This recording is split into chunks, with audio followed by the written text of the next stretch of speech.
Hello guys and welcome to Skynomics Academy. My name is Sunil Kumar Yadav और जैसे कि आप स्क्रीन पर देख पा रहे हैं, आज से हम लोग सीयूईटी जो अंडर ग्रेजुएट है उसकी तैयारी में लगेंगे। ठीक है, तो मैं जो जनरली 3 सब्जेक्ट को कवर करने वाला हूं यहाँ पर अगर देखा जाए, और एक एक करके पहले सिलेबस को डिस्कस करेंगे, फिर हम लोग पूरे डिटेल एनालिसिस करेंगे कि भाई क्या क्वेश्चन पूछे जाते हैं और किस तरीके से पूछे जाते हैं।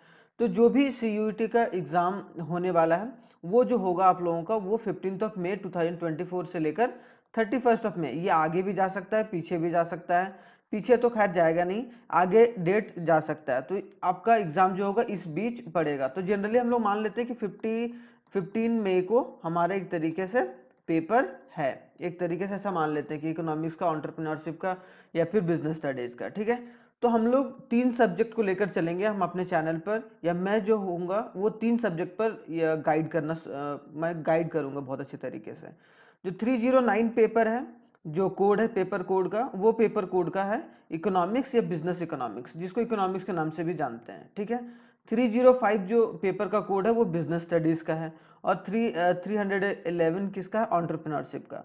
तो ये तीनों सब्जेक्ट का मैं डिटेल एनालिसिस करूंगा। सबसे पहले सिलेबस डिस्कस करूंगा, ठीक है, फिर आप लोग किस तरीके से तैयारी कर सकते हैं साथ ही साथ बताता चलूंगा, और उसके बाद फिर हम लोग एक एक चैप्टर को एमसीक्यूज के फॉर्मेट में देखने की कोशिश करेंगे, क्योंकि आप लोगों का जो क्वेश्चन आएगा वो एमसीक्यू के फॉर्मेट में आएगा। तो आप लोगों को पता होना चाहिए कि किस तरीके से सॉल्व करेंगे। ठीक है, तो आई होप सो यहाँ तक आप लोगों का जो थोड़ी बहुत चीज़ें हैं वो क्लियर होंगी कि मैं यहाँ पर किन किन 3 सब्जेक्ट का जो डिस्कशन करूंगा और किस तरीके से करूंगा। ठीक है, तो चलिए आज हम लोग जो आज डिस्कस करने वाले हैं वो आज हम लोग डिस्कस करेंगे 309 पेपर का, जो कि इकोनॉमिक्स और बिजनेस इकोनॉमिक्स है। 309 उसके सिलेबस को डिस्कस करेंगे और जानने की कोशिश करेंगे कि आखिरकार क्या पूछा जाता है।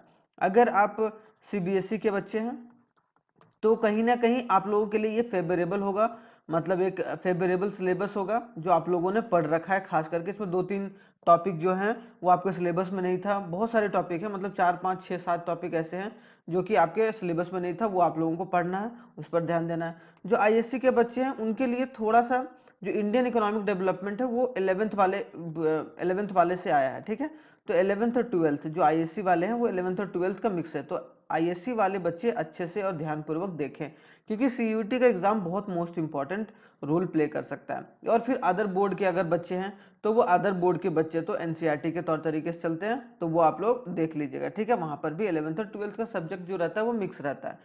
क्लियर, लेकिन जनरली जो सीबीएसई के बच्चे हैं उनका 12th से सारा सिलेबस आता है। ठीक है, तो चलिए स्टार्ट करते हैं हम लोग पहले स्लाइड से। तो पहले स्लाइड में आखिरकार क्या दिया हुआ है थोड़ा सा मैं डिस्कस करूंगा कि आखिरकार क्या सिलेबस और किस तरीके का पैटर्न ऑफ क्वेश्चन रहने वाला है। अगर आप देखोगे तो 40 out of 50 questions for all the test paper and the 50 out of 60 question for a general test. मतलब जनरल अगर टेस्ट पेपर आप लोग भरे हैं, एक होता है लैंग्वेज पेपर जो जनरल टेस्ट, अगर जनरल टेस्ट पेपर भरे तो उसमें 50 जो क्वेश्चन होगा आउट ऑफ 60 करने पड़ेंगे आपको। ठीक है, मतलब 60 क्वेश्चन दिए जाएंगे, उसमें से 50 क्वेश्चन, और 40 आउट ऑफ 50 क्वेश्चन मतलब क्या, 40 क्वेश्चन करने पड़ेंगे 50 क्वेश्चन में से। क्लियर, लेकिन जो समय मिलेगा इसके लिए 40 क्वेश्चन को करने के लिए वो 45 मिनट का समय मिलेगा। क्लियर, जो जनरली मिलता है। लेकिन जो सब्जेक्ट है मैथमेटिक्स है या अकाउंटेंसी है, फिजिक्स है, केमिस्ट्री है, इकोनॉमिक्स है, खास करके ये इकोनॉमिक्स और अकाउंटेंसी जो हम लोगों का सब्जेक्ट है, एक तरीके से कॉमर्स का सब्जेक्ट है, और जो जनरल टेस्ट है इसके लिए आप लोगों को क्या कितना समय मिलेगा, आप लोगों को 60 मिनट का समय मिलेगा। 60 मिनट मतलब 1 घंटे का समय मिलेगा। ठीक है, same hour of same number of question, 40 out of 50 question, मतलब 50 में से 40 क्वेश्चंस आप लोगों को करने हैं। और बाकी सारे सब्जेक्ट जो कि बिजनेस स्टडीज है या फिर एंटरप्रेन्योरशिप है जो हम लोग डिस्कस करने वाले हैं, ठीक है, एंटरप्रेन्योरशिप, इनमें आप लोगों को 45 मिनट का समय मिलेगा 40 क्वेश्चन करने के लिए। ठीक है, तो आई होप सो यहाँ चीज समझ में आ गया होगा। 60 मिनट 1 आवर जो लगेगा, 50 मतलब 40 क्वेश्चन आउट ऑफ 50 क्वेश्चन वो आपको इकोनॉमिक्स के लिए यहाँ पर देना पड़ेगा। ठीक है, या फिर दिया जाएगा, आपको करने पड़ेंगे। तो यहाँ पर थोड़ा बहुत क्लियर हो गया आप लोगों का। ठीक है, तो आप लोग डेट याद रखिएगा, 15 मई से एग्जाम आप लोगों का शुरू है। तो भाई क्योंकि ये सेंट्रल यूनिवर्सिटी में आपकी पोजीशन को डिफाइन करता है, इसी वजह से ये मोस्ट इंपॉर्टेंट बन जाता है आप लोगों के फ्यूचर एस्पेक्ट को अगर देखा जाए तब। चलिए अब पहला सिलेबस देखते हैं कि हम लोग अभी, जैसे कि मैंने बताया कि सिलेबस हम लोग डिस्कस करेंगे इकोनॉमिक्स और बिजनेस इकोनॉमिक्स, जिसका पेपर कोड है 309। तो इसमें क्या क्वेश्चन पूछे जाएंगे, तो यहाँ बोला गया है कि one question paper which will have 50 question out of which 40 question need to be attempted. 50 question रहेगा, उसमें से 40 क्वेश्चन आप लोगों को अटेम्प्ट करना है, मतलब 50 में से 40 करना है, जैसा कि मैंने बता रखा है। अब सिलेबस क्या आएगा, तो सबसे पहले माइक्रो इकोनॉमिक्स है, तो introduction of micro economics. Macro economics आप लोग समझते होंगे, जो इंडिविजुअल इकोनॉमिक्स के बारे में बात किया जाए, या फिर एक इंडिविजुअल हाउस होल्ड के इकोनॉमिक्स के बारे में बात किया जाए तो उसको माइक्रो इकोनॉमिक्स बोलते हैं। डिटेल में डिस्कस करेंगे कि व्हाट इज माइक्रो इकोनॉमिक्स और उसके सेंट्रल प्रॉब्लम्स क्या क्या हैं, तो इनको डिस्कस करेंगे। ये जो था वो सीबीएसई वालों के लिए भी 11th में था, है कि नहीं।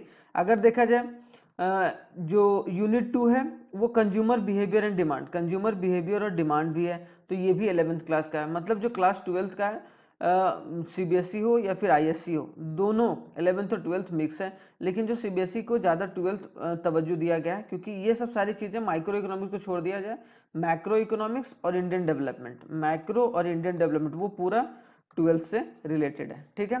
तो कंज्यूमर बिहेवियर पढ़ेंगे एंड डिमांड, जो कि 11th वाले जो सीबीएसई वाले हैं वो 11th में पढ़े होंगे और आईएससी वाले 12th में पढ़े होंगे, ठीक है। Consumer equilibrium, meaning and attainment of equilibrium through a utility approach, one commodity case और टू कमोडिटी केस क्या है, ठीक है। उसके बाद डिमांड, मार्केट डिमांड क्या होता है, डिटर्मिनेंट्स ऑफ डिमांड क्या होता है, डिमांड स्केड्यूल क्या होता है, डिमांड कर्व क्या होता है, movement along and shift along the demand curve क्या होता है, प्राइस इलास्टिसिटी ऑफ डिमांड क्या होता है, measurement of price elasticity of demand क्या होता है, percentage method, total expenditure method, geometric method, तीनों मेथड पढ़ना है हम लोग को यहाँ पर। तो मतलब इलास्टिसिटी ऑफ डिमांड भी यहाँ पर आ रहा है, एक तरीके से क्या, इलास्टिसिटी ऑफ डिमांड और डिमांड दोनों चैप्टर्स को डिस्कस किया जाएगा, ठीक है। तो आप लोग थोड़ा सा ध्यान से देख के चलिएगा, ऐसा नहीं है कि आप लोग सिर्फ 12th का पढ़ लोगे तो उसमें क्या होगा कि आपका यही दोनों कवर होगा, माइक्रो कवर नहीं होगा। तो एक तरीके से तीनों एस्पेक्ट को यहाँ पर कवर अप करने की कोशिश की गई है। उसके बाद क्या सिलेबस है भाई, उसके बाद मैक्रो इकोनॉमिक्स आ गया, जो कि 12th का होलसेल सिलेबस है, अगर 12th सीबीएसई देखा जाए, ठीक है। और आईएससी वाले इसको एक तरीके से इनकम मेथड वाला सिर्फ ये लोग पढ़े हैं, बाकी सारा जो इनकम एम्प्लॉयमेंट है वो सब सारा एक तरीके से कहाँ पर पढ़े हैं, वो 11th में और 12th में दोनों मिक्स करके पढ़े हैं, ठीक है। तो अगर देखा जाए unit 3 national income and related aggregates, basic concept of measurements, macro economics के मीनिंग क्या होते हैं, सर्कुलर फ्लो क्या होता है, जीडीपी क्या होता है, जीएनपी क्या होता है, एनडीपी क्या होता है, एनएनपी क्या होता है, दोनों मार्केट प्राइस और फैक्टर ऑफ कॉस्ट में, ठीक है। मेजरमेंट ऑफ नेशनल इनकम 3 तरीके से, value added method, income method, expenditure method, ये दोनों 12th में सीबीएसई वाले और आईएससी वाले दोनों बच्चे, आईएससी वाले या फिर अदर बोर्ड के बच्चे भी साथ में पढ़े हैं। Determinants of income and employment, ये भी 12th के बच्चे, जो चाहे वो आईसी हो या फिर सीबीएसई हो, दोनों साथ में पढ़ रखा है, ठीक है। तो aggregate demand, aggregate supply, propensity to consume मतलब एमपीसी एपीसी, ठीक है, ये सब सारी चीज़ें, ठीक है। Meaning of involuntary unemployment, full employment क्या होता है, डिटर्मिनेशन ऑफ इनकम क्या होता है 2 सेक्टर मॉडल में, फिर कॉन्सेप्ट ऑफ इन्वेस्टमेंट मल्टीप्लायर क्या होता है, एक्सेस डिमांड डेफिसिट डिमांड क्या होता है, उसको मेजरमेंट कैसे करते हैं, credit change in government spending कैसे कर सकते हैं। मतलब एक तरीके से इनकम एंड एम्प्लॉयमेंट पूरा चैप्टर आ रहा है, इनकम एंड एम्प्लॉयमेंट, तो ये बात याद रखिएगा आप लोग, ठीक है। तो ये सब मैं थोड़ा सा डिस्कस कर रहा हूँ ताकि फिर मैं एक एक करके डिस्कस करूँगा जब मैं इसको पढ़ा रहा हूँ। मनी और बैंकिंग दोनों के लिए 12th चाहे आईएससी हो चाहे सीबीएसई हो, दोनों के लिए ये पढ़ा है, मतलब पढ़ रखा होगा आप लोगों ने 12th वाले क्लास में, ठीक है। तो सीबीएसई, मनी, सेंट्रल बैंक क्या होता है, कमर्शियल बैंक क्या होता है, ये तीनों के बारे में। गवर्नमेंट बजट के बारे में भी, government budget meaning it's components, objective of government budget, classification of receipt, revenue receipt और कैपिटल रिसीट, बैलेंस बजट क्या होता है, रेवेन्यू डेफिसिट क्या होता है, फिजिकल डेफिसिट, प्राइमरी डेफिसिट, उसके मीनिंग और इम्प्लीकेशन। फिर बैलेंस ऑफ पेमेंट, बीओपी पढ़ रखा होगा आप लोगों ने, तो उसमें फ्लेक्सिबल और फिक्स्ड एक्सचेंज रेट सिस्टम, उसके डिमेरिट और मेरिट क्या होते हैं, बैलेंस ऑफ पेमेंट के कंपोनेंट क्या क्या हैं, अब brief analysis of recent change in exchange rate issues, कि एक्सचेंज रेट कौन सा अभी ज़्यादा तवज्जो दिया जा रहा है, ब्रिटेन वुड्स वाले, वो सब भी चीज़ें हम लोग एक तरीके से पढ़ेंगे यहाँ पर। तो हम लोग मैक्रो इकोनॉमिक्स पूरे अच्छे तरीके से यहाँ पर पढ़ेंगे, ठीक है। उसके बाद Indian economic development, Indian economic development में डेवलपमेंट एक्सपीरियंस 1947 से 1990 में क्या हुआ था, इकोनॉमिक रिफॉर्म 1991 में क्या हुआ था, एलपीजी रिफॉर्म हुआ था जो, ठीक है, उसको हम लोग डिटेल में पढ़ेंगे। ठीक है, उसके बाद यहाँ पर सारी चीज़ें पढ़ेंगे, मेन फीचर्स पढ़ेंगे, प्रॉब्लम्स पढ़ेंगे, पॉलिसीज ऑफ एग्रीकल्चर पढ़ेंगे, सारी चीज़ें, 5 ईयर प्लान क्या था, वो सब सारी चीज़ें। फिर उसके बाद current challenges facing Indian economy, current challenges जैसे पॉवर्टी जो सीबीएसई वाले बच्चों का सिलेबस कट था, तो पॉवर्टी पढ़ेंगे हम लोग। ठीक है, एब्सोल्यूट रिलेटिव पॉवर्टी क्या होता है, main programmes of poverty alleviation और क्रिटिकल असेसमेंट, कौन कौन से मेन प्रोग्राम्स वगैरह चालू किए गए थे। ठीक है, उसके बाद ह्यूमन कैपिटल फॉर्मेशन पढ़ेंगे, जो कि आईएससी बोर्ड का 11th में था और 12th में सीबीएसई वालों का था। ठीक है, रूरल डेवलपमेंट पढ़ेंगे, क्रेडिट एंड मार्केटिंग और रोल ऑफ कोऑपरेटिव और एग्रीकल्चर डाइवर्सिफिकेशन, एम्प्लॉयमेंट के बारे में, इंफ्रास्ट्रक्चर के बारे में, और सस्टेनेबल इकोनॉमिक डेवलपमेंट मतलब इन सारे करंट चैलेंजेस को हम लोग एक एक कर डिस्कस करेंगे और एक डिटेल में डिस्कस करेंगे। ठीक है, अब इसके बाद आता है जो लास्ट पार्ट है, वो क्या, डेवलपमेंट एक्सपीरियंस इन इंडिया, कि इंडिया चाइना और पाकिस्तान के कंपैरिजन को पढ़ेंगे कि भाई किस तरीके से इनकी इकोनॉमी साथ में बढ़ी। क्योंकि अगर देखो तो इंडिया 1947 में आज़ाद हुआ, चाइना 1949 में आज़ाद हुआ, और जो पाकिस्तान है वो भी 1947 में आज़ाद हुआ। तो कहीं ना कहीं हम लोगों से आगे चाइना कैसे निकल गया, क्यों, क्या स्ट्रैटेजी उसने अपनाया, तो वो सब सारी चीज़ों को एक बार फिर से हम लोग रिवाइज करेंगे। ऐसा नहीं होगा पूरे डिटेल में पढ़ेंगे, हम लोग रिवीजन के तौर पर 15 से 20 मिनट का चैप्टर रहेगा, एक चैप्टर, तो उसको डिस्कस करने की कोशिश करेंगे, एक एक दो चैप्टर करके। तो हो सकता है कि आप लोगों को पूरे एस्पेक्ट से पूरा सिलेबस जो है वो कवर हो पाए। तो ये मैंने सिलेबस कवर करा एक तरीके से, किसका, इकोनॉमिक्स या बिजनेस इकोनॉमिक्स का। तो आप लोगों को डिटेल में पता चल गया होगा।